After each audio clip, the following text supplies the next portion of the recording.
Ya, bismillahirrahmanirrahim. Assalamualaikum warahmatullahi wabarakatuh. Salam sejahtera buat kita semuanya. Bertemu kembali dengan saya Mahendra Diki Supandi untuk materi bahan ajar bab 9 ya. Ini di sini ada judul prinsip-prinsip dan praktik ekonomi dalam Islam. Ini dikhususkan untuk kelas 11, boleh dalam jenjang SMA atau SMK ya. Ini terkhusus untuk murid-muridku yang ada di SMK Widya Mukti, Kecamatan Cigalontang, Kabupaten Tasikmalaya. Baik, sebelum ke kompetensi dasar, mari kita awali pembelajaran kali ini dengan mengucapkan al-basmalah bersama-sama. Bismillahirrahmanirrahim. Dalam materi kali ini, kompetensi dasar seperti biasa Bapak jelaskan dulu 3.20 ya, menelaah prinsip-prinsip dan praktik ekonomi dalam Islam. Jadi di bab ini atau di KD ini kita harus bisa menelaah prinsip-prinsip dan praktik ya, khususnya dalam ekonomi dalam Islam. Dimohon maaf ini ada kesalahan mungkin 4.20 ya, bukan 3.40 ini salah. 4.20 ini keterampilannya ya, mempresentasikan prinsip-prinsip dan praktik ekonomi dalam Islam. Ini kompetensi dasarnya. Tata konsep ya. Jadi setelah pembelajaran kali ini kita itu harus bisa apa? Jadi di dalam prinsip-prinsip dan praktik ekonomi dalam Islam, pertama kita harus mengenal dulu sejarah singkat ekonomi Islam. Itu bagaimana ya? Iklan dulu ya, bel sekolah. Terus harus bisa mempresentasikan prinsip-prinsip ekonomi Islamnya juga ya. Yang selanjutnya, yang kedua, menelaah prinsip-prinsip dan praktik ekonomi dalam Islam. Yang selanjutnya juga harus bisa mempresentasikan praktik ekonomi dalam Islam. Apa saja praktek ya ekonomi dalam Islam dalam kehidupan sehari-hari.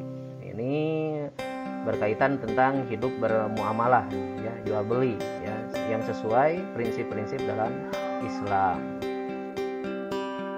Sejarah singkat ekonomi Islam. Ekonomi Islam lahir dari upaya merespon kondisi sosial ekonomi yang terjadi ya. Jadi kenapa ada ekonomi dalam Islam atau di Islam itu berekonomi ya. Ini sudah dicontohkan oleh Nabi kita Nabi Muhammad SAW yang notabene adalah pedagang ya. Yang dicontohkan bagaimana cara berdagang yang baik itu. Maka dari itu ekonomi dalam Islam itu sangat diperlukan. Yang kedua, ekonomi Islam melakukan dua pendekatan ya. Dua pendekatan. Yang pertama, normatif sesuai dengan ajaran Islam. Yang kedua, positif. Nah, ini berdasarkan kondisi real atau pendekatan historis. Yang ketiga, cikal bakal ekonomi Islam terlihat setelah Nabi Muhammad SAW hijrah ke Madinah. Ini yang Bapak ceritakan atau dijelaskan barusan ya. Jadi Nabi Muhammad SAW adalah cikal bakal perekonomian dalam Islam. Muslim akan kuat jika ditopang ekonomi yang kuat. Ya. Itu yang selanjutnya, banyak amalan dalam Islam yang bertujuan sosial dan membantu ekonomi masyarakat lemah. Zakat, sedekah, infak, wakaf dan lain-lain. Ini sejarah singkat ekonomi dalam Islam. Yang selanjutnya, menelaah prinsip-prinsip dan praktik ekonomi. Prinsip itu yaitu asas atau dasar ya. Kebenaran yang menjadi pokok dasar berpikir dan bertindak. Itu pengertian prinsip. Kalau ekonomi, keluarga atau rumah tangga, bisa disebut ekonomi itu keluarga atau rumah tangga. Ataupun ekonomi itu salah satu disiplin ilmu pengetahuan ya. Banyak sekarang kan ada khusus mungkin ya, perkuliahan juga jurusan ekonomi atau mata pelajaran juga khusus ekonomi ya. Ilmu ekonomi itu apa? Ilmu yang berkaitan dengan asas-asas produksi, distribusi dan perdagangan. Jadi ilmu ekonomi itu adalah berkaitan dengan produksi ya, atau perdagangan. Apa yang dimaksud dengan ekonomi Islam? Aturan dalam menjalankan roda perekonomian yang berasaskan pada nilai-nilai syariah Islam. Jadi ekonomi Islam itu aturan ya, aturan perdagangan mungkin ya, perdagangan, tapi sesuai dengan syariat Islam atau ketentuan Islam. Sama juga ya, praktik ekonomi Islam sama dengan praktik ekonomi Barat pada umumnya ya, kegiatannya sama, kegiatan ekonominya seperti jual beli, sewa menyewa dan lain sebagainya ya. Jadi prakteknya itu sama dengan ekonomi Barat pada umumnya ya. Nilai ekonomi Islam berbeda dengan ekonomi kapitalis Barat ya. Sistem ekonomi Islam menjunjung tinggi nilai keadilan dan kesejahteraan masyarakat. Nah, ini bedanya dengan ekonomi Barat. Di kita itu syariat Islam menjunjung tinggi adab, mungkin ya. Adabnya, berekonomi dalam Islam. Untuk apa? Untuk kesejahteraan masyarakat. Yang ketiga, praktik ekonomi Islam menghapus praktik riba atau bunga dalam sistem perekonomian. Ini tujuan inti mungkin ya dalam ekonomi dalam Islam, yaitu mengikis atau menghapus juga praktik riba yang luar biasa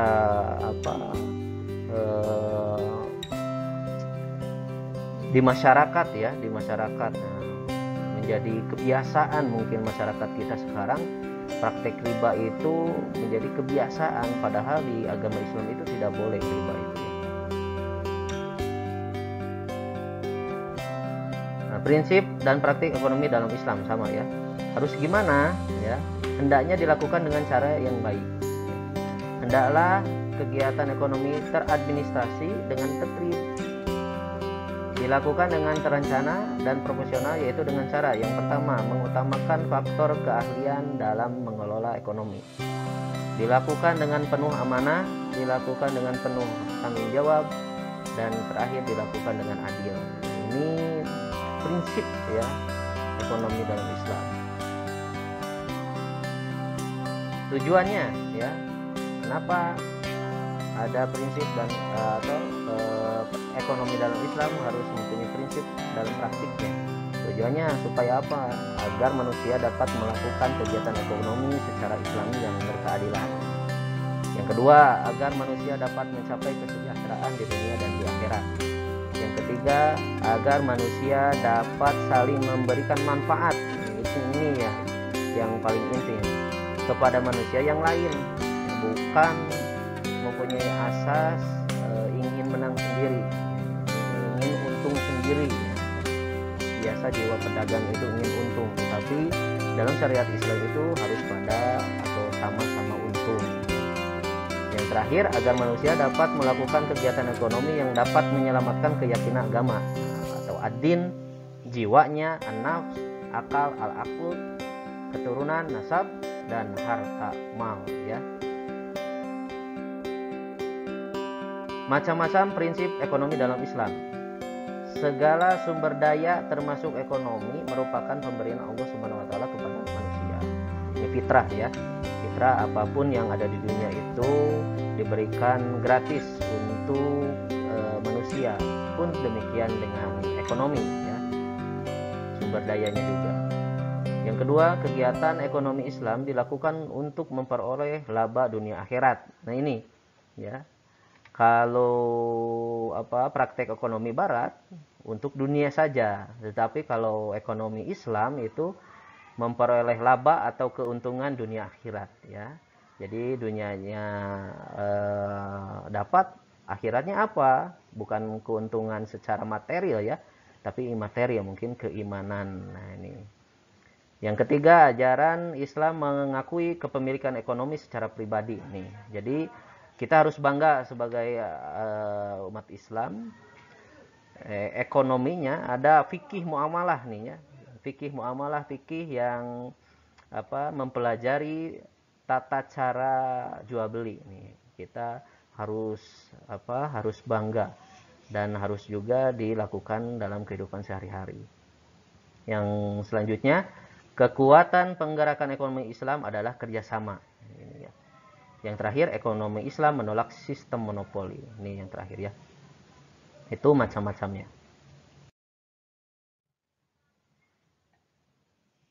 Masih macam-macam prinsip ekonomi dalam Islam.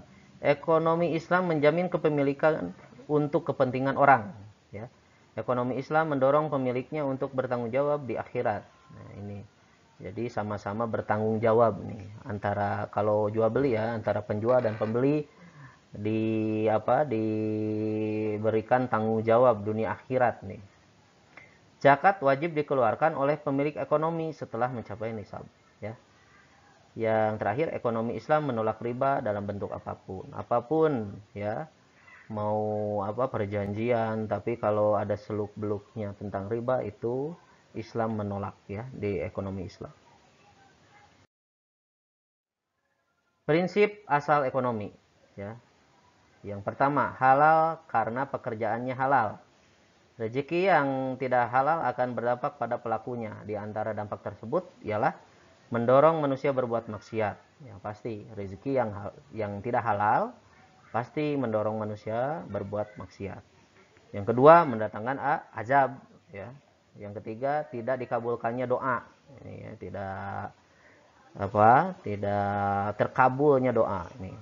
Tidak diterimanya segala amal, terhalangnya untuk beramal soleh, mendatangkan murka Allah Subhanahu wa taala, dan yang terakhir menyebabkan turunnya azab dari Allah Subhanahu wa taala. Ini ketika rezeki kita tidak halal, ya.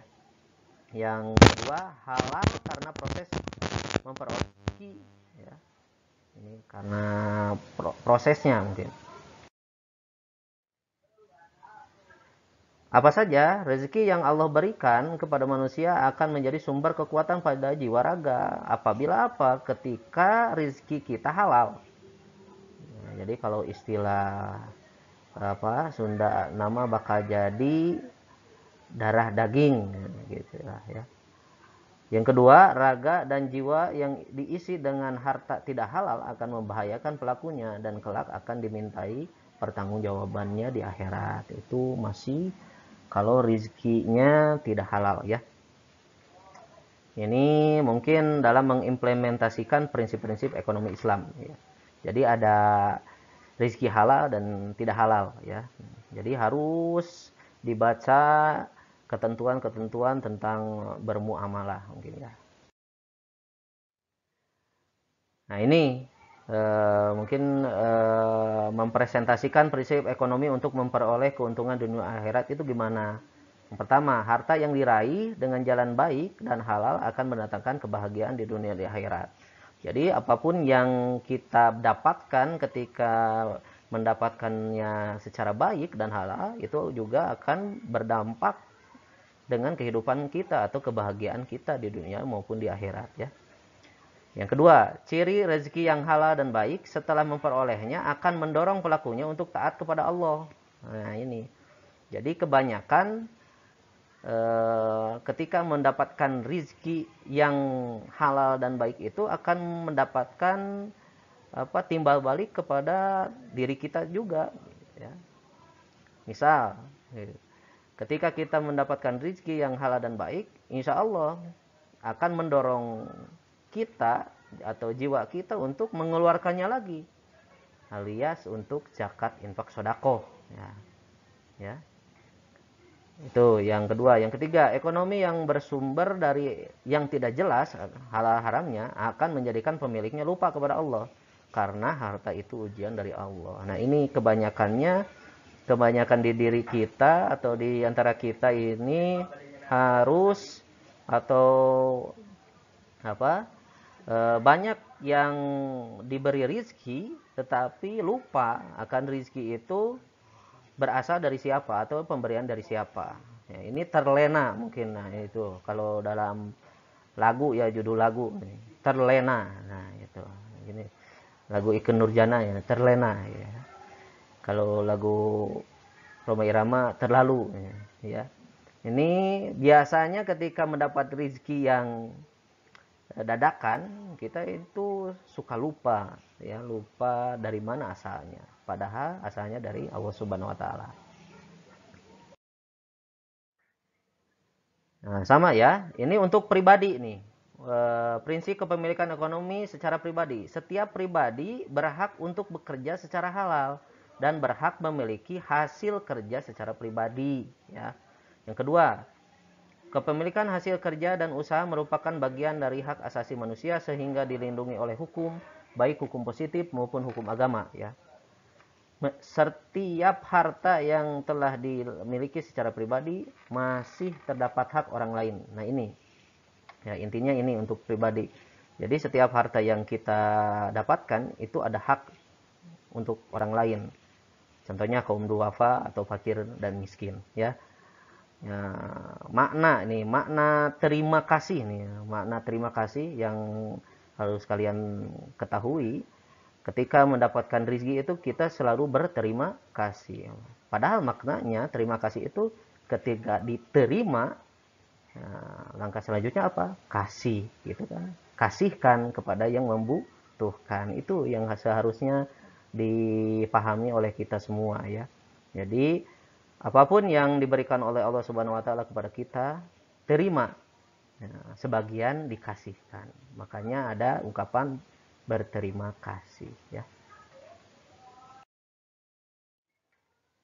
Nah, ini prinsip kerjasama sebagai penggerak ekonomi Islam. Islam memerintahkan untuk mengelola ekonomi secara kerjasama, ya. Makanya ada sistem muamalah nih.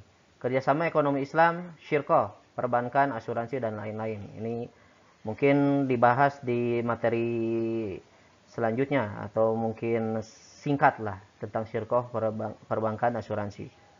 Malahan di ekonomi Islam ada mudharabah, ya, dan lain sebagainya. Mempresentasikan prinsip Islam menolak sistem monopoli. Ini bagaimana? Islam sangat melarang memiliki harta secara monopoli, ya. Disalahgunakan ini. Islam memerintahkan umat Islam untuk berbagi kepemilikan secara merata. Jangan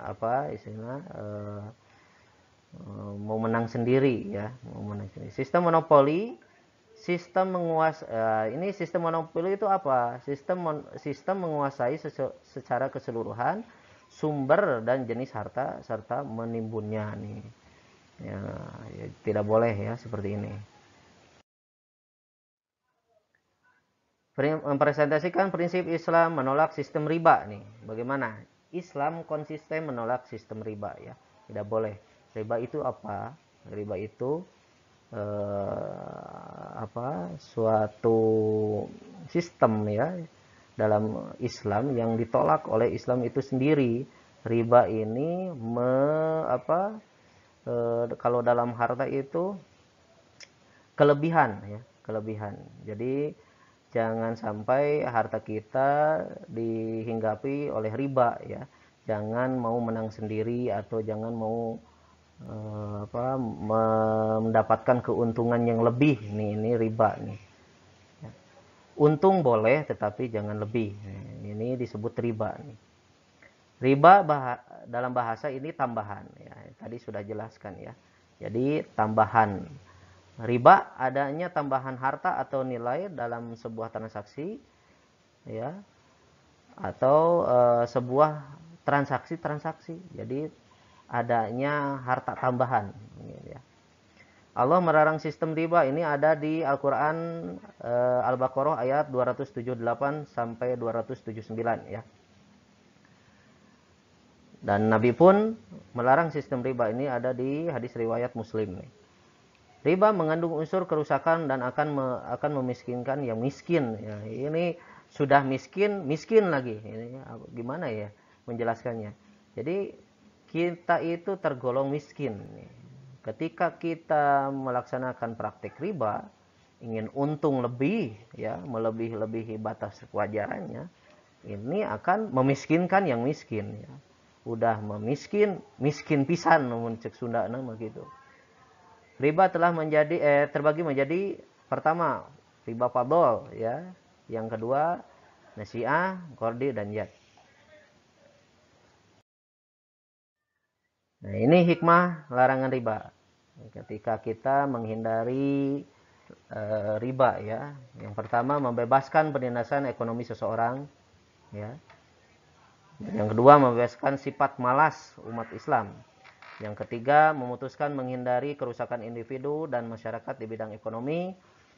Yang keempat ya, menghindari perilaku zalim antara orang kaya terhadap orang miskin. Yang selanjutnya membebaskan hilangnya sikap sosial seseorang. Yang terakhir menghindari kehancuran ekonomi umat. Mempresentasikan prinsip kepemilikan ekonomi Islam dalam tanggung jawab di akhirat nih. Perbuatan manusia kelak pada hari kiamat dipertanggungjawabkan di hadapan Allah ini ya. Setiap kepemilikan ekonomi akan dipertanggungjawabkan kelak di akhirat. Pertanggungjawaban yang berkaitan harta, berkaitan tentang asal muasal harta dan untuk apa harta itu digunakan. Ini ada pertanggungjawabannya ya. Umat Islam harus berusaha memperoleh harta yang halal dan digunakan untuk hal yang diridhoi oleh Allah Subhanahu wa taala. Sejatinya harta yang kita dapatkan harus dipergunakan dengan sebaik mungkin. Itu mungkin maksudnya ya. Setiap harta yang dimiliki kaum muslimin ada hak orang lain yang harus dipenuhi zakat, sodakoh, infaknya. Ya, banyak lah ya. Ada lembaganya seperti Baznas sekarang kalau di nasional ya. Kalau di organisasi misal Muhammadiyah ada Lajismu ya, lembaga amil zakat, infak, sodakoh Muhammadiyah dan lain sebagainya. Ataupun tidak masuk ke organisasi ke nasional, sudah saja cari saja orang fakir miskin, orang anak yatim piatu untuk menyalurkan harta kita. Harta yang sudah mencapai nisab maka wajib dikeluarkan sesuai dengan takaran dan ukuran yang telah ditentukan. Ini berkaitan dengan zakat ya. Zakat itu ada dua kan, seperti apa yang telah dijelaskan materi sebelumnya, zakat mal dan zakat fitrah. Nah ini contohnya zakat, sodakoh, infak dan lainnya akan membersihkan harta dan pemiliknya dari penyakit kikir. Ya, apa kikir? Pelit ya. Semakin kita ada ungkapan kan ya, hadis, semakin kita banyak memberi, insya Allah akan diberi juga apa yang kita kasihkan kepada orang lain. Man kana fi hajati akhihi kanallahu fi hajatihi, itu ya hadisnya. Jadi ketika kita memberi bantuan kepada orang lain, insya Allah Allah akan memberi bantuan kepada kita. Nih, praktik-prakteknya ya, praktek-praktek dalam ekonomi syariah. Ada jual beli nih. Jual beli, memiliki dan membeli nih ya. Jual beli, proses tukar menukar barang untuk memiliki dan memberi kepemilikan sesuai syarat dan rukun tentunya. Unsur jual beli nih, apa unsurnya? Kegiatan tukar menukar barang dilakukan secara sukarela, tidak ada unsur paksaan. Barang yang ditukarkan memiliki manfaat, barang yang diperjualbelikan merupakan milik sendiri, barang dapat diserah terimakan. Ini unsur jual beli ya. Nah, ini dalil-dalilnya bisa dicek sendiri ya. Ini silahkan dicek saja. Ada apa dalil-dalilnya tentang jual beli ya. Syarat jual beli itu apa? Yang pertama adanya akad ya. Akid penjual dan pembeli, akad nih ya. Syarat penjual dan pembeli. Ya, ini ada syaratnya. Enggak sembarangan ya. Yang pertama balik ya. Cukup umur, berakal ya. Mempunyai akal. Terus atas kehendaknya sendiri. Yang terakhir bukan orang yang terhajru. Nah, ini maksudnya terlarang melakukan transaksi. Nah, yang kedua adanya makud ya. Barang yang dijual belikan. Ini ya harus ada gitu ya. Mau apa jual beli kalau tidak ada barang yang dijual belikan ya. Yang pertama syarat makud itu apa? Barang milik sendiri. Ini untuk penjual ya. Jangan sampai barang orang lain kita jual. Nah, ini tidak boleh sesuai syariat Islam. Barang dapat diserah terimakan. Nah, ini secara tekstual mungkin ya. Sekarang udah dijabarluaskan, ada sistem online kan. Kita bahas di pelajaran materi selanjutnya ya. Bagaimana hukum jual beli online ya. Kalau secara makud itu barang dapat diserah terimakan. Mungkin bedanya kalau online yang menyerahkan tukang paket ya. bukan pembelinya. Barang ada manfaatnya, dipastikan ya. Kalau jual beli barang yang tidak bermanfaat untuk apa ya, tapi manfaatnya untuk kebaikan. Yang selanjutnya barangnya suci, tidak najis ya. Jadi kemarin ada pertanyaan, kalau jual beli, mohon maaf, mungkin hewan anjing itu gimana gitu ya. Itu kan anjing tidak najis kan, tidak boleh diperjualbelikan kalau ketentuannya menuntut secara ekonomi syariah. Kalau agama yang lain ya silahkan saja menurut pemahaman masing-masing agama ini ya. Yang terakhir barangnya teridentifikasi. Itu adanya makud. Yang ketiga adanya sigot ya. Apa itu sigot? Adalah ijab dan qabul. Ya, misal ijab pernyataan seseorang penjual. Yang kedua qabul pernyataan dari seorang pembeli. Syarat ijab qabul dilakukan atas kehendak sendiri ya, tidak ada unsur paksaan. Dilakukan secara langsung, dilakukan secara bersambung. Jadi tidak ada jeda ya. Tidak digantungkan dengan sesuatu yang lain. Misal beli sesuatu, harus beli nih. Itu kalau tidak beli terancam nyawanya, tidak boleh itu. Yang terakhir tidak ada batasan waktu. Ya, tidak ada batasan waktu. Misal kalau membeli ini harus tepat waktu jam 2 misalnya, nggak boleh. Itu ada unsur paksaan atau batasan waktu ya.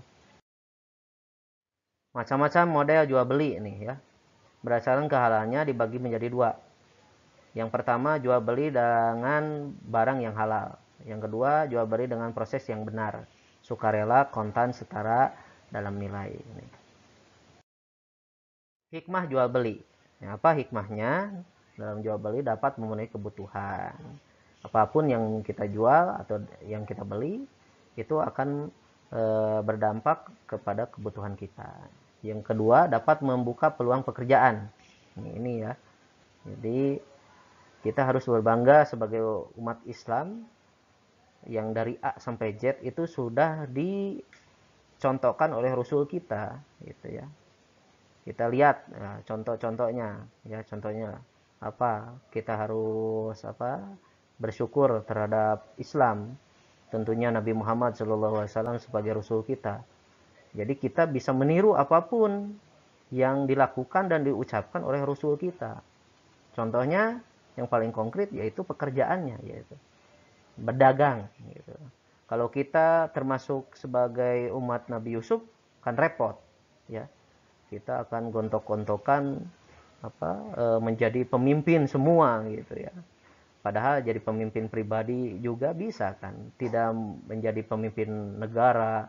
Kalau dalam umat Nabi Muhammad SAW kita itu enak gitu ya, pekerjaannya juga sebagai pedagang gitu. Dapat menggerakkan ekonomi umat Islam. Ini yang hikmah yang terakhir. Ini ada macam-macam model jual beli ya, bisa dibaca lah. Jual beli yang terlarang karena barangnya, terlarang karena prosesnya, ada ya. Terlarang karena barangnya, contoh mungkin narkoba ya, yang najis ya, minum-minuman keras, ini kan karena barangnya yang terlarang. Kalau terlarang karena prosesnya, apa? Jual beli yang dilakukan dengan cara menipu nih. Ya. Ini yang terjadi dalam yang online itu ya. Yang online nih, bahaya nih, yang online. Yang online kan bahaya. Jual beli yang barangnya tidak ada nih. Ini kenapa dilakukan jual beli kalau barangnya tidak ada? Jual beli hasad ya. Jual beli lemparan undian nih. Ini tidak boleh ya. Jual beli dengan mula masah ya, dinyatakan membeli jika sudah menyentuh. Nah ini ya, mun ieu mah cek Sunda nama cagapaeh gitu dah. Cagapaeh cenanya. Jadi yang disentuh harus dibeli. Beda ya dengan barang yang terjatuh itu harus dibeli. Nah itu beda ya, beda bukan karena mula masah ya. Bukan mula masa, itu karena keteloderan kita yang harus bertanggung jawab membelinya. Jual beli najasi ya, menggunakan tukang tawar nih. Ini ibu-ibu biasanya yang tawarannya melebihi tawaran yang tidak masuk akal atau tidak manusiawi ya. Kalau bahasanya tidak berkepri pedagangan. Ya. Harga 10.000 ditawar 1.000, nah itu kemegatan ya, tidak masuk modal-modal gitu. Membeli barang yang sudah dibeli oleh orang lain nih, biasanya ibu-ibu sama ini. Ya, biasanya ibu-ibu gitu ya. Jadi mau yang yang sudah didapatkan oleh orang lain, ini tidak boleh ya. Jual beli untuk menyempitkan, memainkan harga pasar, nah ini tidak boleh ya. Misal ya, menaikkan harga ya, menyempitkan harga atau menurunkan harga secara tidak adil. Biasanya contoh dalam jual beli daging ayam nih, daging ayam kan sudah tertera aturannya dari Kemenag, bukan Kemenag ya, Kementerian Perdagangan ya, di Sperindag kalau di Perdinasan. Misal 30.000, jangan ditaikkan jadi 35.000 ataupun jadi 25.000, itu akan mengganggu ketentuannya. Hikmah jual beli ya, dapat memenuhi kebutuhan, membuka peluang pekerjaan, dapat menggerakkan ekonomi Islam. Hal-hal yang terkait dengan jual beli khiyar ya. Kebebasan melakukan pilihan, kebebasan para penjual atau pembeli untuk memilih, meneruskan atau membatalkan proses jual beli. Macamnya bisa dibaca sendiri ya, ayat khiyar majelis, khiyar syarat, dan khiyar ID. Hikmah khiyar ya, untuk membuktikan dan mempertegas adanya kerelaan dari pihak-pihak yang terkait dalam perjanjian. Bisa dibaca saja tentang hikmah khiyar dan menghindari riba ya. Selanjutnya keuangan syariah, ini yang akan ditugaskan ya mungkin ya, silakan dibaca terperinci. Ini rangkuman dari bab tentang ekonomi Islam ya. Nah ini keuangan syariah itu ada yang pertama al-musyarakah. Al-musyarakah itu kerjasama antara kedua belah pihak untuk memberikan kontribusi dana dengan keuntungan dan risiko akan ditanggung bersama ya. Al-musyarakah sebagai menjadi 5, ya syirkoh inan, ada syirkoh abnan ya, syirkoh mudarobah, ini syirkoh muju, syirkoh muwafakoh, ini akan dijelaskan nanti ya. Mudarobah nih, mudarobah akad kerja sama antara dua belah pihak pertama pemodal dan pihak kedua pengelola nih. Jadi ditentukan oleh Islam nih ya, tata cara tentang mudarobah. Yang ketiga mujaroah nih ya, kerjasama pengelolaan pertanian. Ini biasanya terjadi di kampung-kampung ya, yang sebagai pemilik pertanian dan ada yang menggarap nih. Ini ada ketentuannya ini. Musyakoh ya, musyakoh.